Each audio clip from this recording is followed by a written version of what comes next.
வீட்டுல வளர்த்த ஆடு என்ன சந்தையில கொண்டு விற்க வந்துட்டீங்க? நாங்க சந்தையில தான் விற்போம். விற்பீங்க. எவ்வளவு ஆடுகள் கொண்டு வந்தீங்க இன்னைக்கு? ஆடு 4 கொண்டுட்டேன். நாலு. 2 வித்தாச்சு 2. இது பொட்டை குட்டியா கடா குட்டியா? ரெண்டும் போடாது. பல்லு போடாதது. என்ன விலை சொல்றீங்க? 2 சேர்த்து 23 ரூபா சொன்னேன். சரி, எது வரை கேட்டிருக்காங்க? அவங்க 20 ரூபாயில உடைச்சு கேக்குறாங்க. 3000 ரூபாய் குறைச்சு கேட்காங்க. 3000 ரூபாய் 1500 ரூபாய் குறைச்சு கேட்காங்க. இன்னும் எவ்வளவு எதிர்பார்க்கறீங்க? நான் ஒரு 1000 ரூபாய் 1500 ரூபாய் சேர்த்து கொடுத்தா கொடுத்தலாம். வாங்குறவங்களுக்கு ஒரு லாபம் இருக்குமா இதை வாங்கிட்டு போனா? கிடைச்சா கிடைக்கும், கிடைக்காதுன்னு சொல்ல முடியாது. வீட்டுல வளர்த்த ஆடு என்ன சந்தையில கொண்டு விற்க வந்துட்டீங்க? நாங்க சந்தையில தான் விற்போம். விற்பீங்க. எவ்வளவு ஆடுகள் கொண்டு வந்தீங்க இன்னைக்கு? ஆடு 4 கொண்டுட்டேன். நாலு. 2 வித்தாச்சு 2. இது பொட்டை குட்டியா கடா குட்டியா? ரெண்டும் போடாது. பல்லு போடாதது. என்ன விலை சொல்றீங்க? 2 சேர்த்து 23 ரூபா சொன்னேன். சரி, எது வரை கேட்டிருக்காங்க?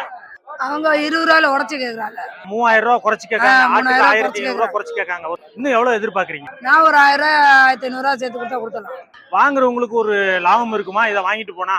கிடைச்சா கிடைக்கும், கிடைக்காதுன்னு சொல்ல முடியாது.